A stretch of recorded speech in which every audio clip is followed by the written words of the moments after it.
Yes, again, alright mga minamahal, Alicia ninyo, nagbabalik muli para sa ating panibagong video. So, isang napakalaking PI, para sa iyo, John Vic Remulla. Patawa ka na nga eh. Imagine mga minamahal, nagbigay ng wrong information. Ano ba naman yung sabi sa issue ni Zaldico? Wrong information daw yung kanyang nabigay. Pinahamak mo na nga yung presidente. Tapos nagbabala ka pang tumakbo bilang presidente. Anak ng Yudiputa ka.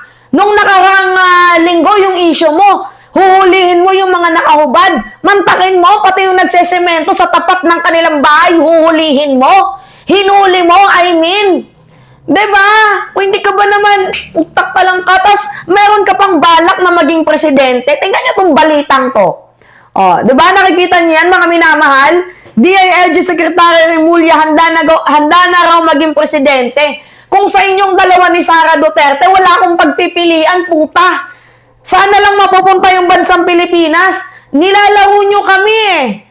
Kaya nga sabi ko, paano ang hirap mahalin ng bansang Pilipinas. Sayang yung data ko, yung pinanood ko tong video na to. Sayang yung 1 minuto ng buhay ko. John Vic, puro ka pa press con. Tandaan mo, wala ka pang malaking achievement, ang kapal ng mukha mo. Ginawa pang entertainment industry ang DILG. Isang napakalaking pal ka talaga. Alright, sige. Continue tayo. Panoodin natin to mga minamahal. Being president is everyone's dream, but I don't know if the people are ready for me or if I know I'm ready for the. No, hindi ready sa'yo yung mamamayang Pilipino. Sa basurahan ka mapupunta. Alam ninyo, mga minamahal, kahit nasa ahensya, yang si John Vic Remulla, kahit nasa ahensya yan, sumusuporta yan kay Presidente, ayoko, bayaran man niya ako sa hindi, ayoko sa kanya, hindi ako kakampi. Ayokong maging baboy ang bansang Pilipinas. Diyos mio, yan yung sinasabi ko sa inyo eh. Kaya ang lakas magpa-press con, kaya ang lakas na magpapansin, kasi talagang merong pangarap eh. Hindi ka ba nahihiya sa sarili mo, John Vic? Diyos ko! I don't know. We better, if you do decide to run, we better media train you. I told you I'm not the best person. So, Yung tawa niya palang, tawa ng demonyo, mapipikon maaasar ka talaga eh. Front triangle, remember that? they still Secretary, takbo kayo. Secretary, Yes. Secretary, takbo kayo for president. Tapos tatakbo rin ako. Tapos magharap tayo sa presidential debate. Sige, gusto ko yun ha. Gusto ko Kaya yun. maganda yan, ha? Heckler's Takbo ka, yun. takbo ka. Presidential debate tayo. Heckler's dream yun. Tapos patakbuhin din natin si patakbuhin din natin si Harry Roque. Ayun, Takbo gusto ko tayo yun. mag-debate. Oo. Talk about the political circus. Tingnan ninyo, nilalaro na nga lang siya ni Ronald Llamas eh. Sino ba naman talaga, kahit ako, to be honest, mga minamahal, kahit nasa government, yung putang inang John Vic na yan, ayoko, naiinis ako. Ginawang circus yung DILG eh. Wala nang naging matinong achievement. Ang lakas pang, alam ninyo kung ba't sila nag-away nito, nang dahil lang yan sa 8 billion. Kasi mantakin ninyo yung MMDA ngayon, sobrang lakas ng mga CCTV nila. Oo, huli agad. Ngayon yung PNP, wala na.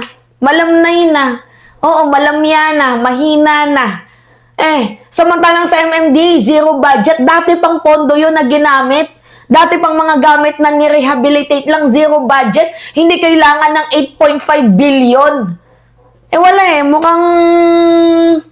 Mukhang malaki na, kaya sibat na. Ganon. Or baka naman panggulo ka lang, John Vic. Nakakatawa yan ha. Hindi ka naman natatawa. Tipid talaga tumawa to, no? Tipid talaga. Nakakatawa yun eh. hear it.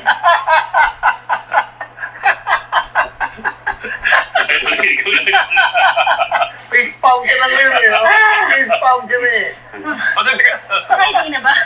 So nationalists of the right It's on the table, but it's not. I'm not entertaining it much. I'm not thinking about it much. I'm doing my job. I guess Kim Cavite, I really missed it. So anyone come to you guys yet for No, Team ups, alliances? No? You're not Or endorsements? Endorsements?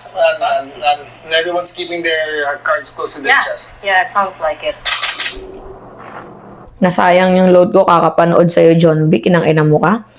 Dapat hindi ka lumalabas ng bahay hanggat hindi ka nakakainom ng gamot eh. Lakas ng amats mo eh. 'Di ba? Sa gitna ng sunod-sunod niyang sablay. 'Di ba? Sa mga maling impormasyon, sa mga high-profile fugitives na mga patuloy na nakakalusot. Tapos mayroon ka pang abala ka pa talaga, John Vic, na magpapreskon at tatakbong presidente. Yung kay Zaldico Escape, sablay. Oo, sa sobrang sablay mo,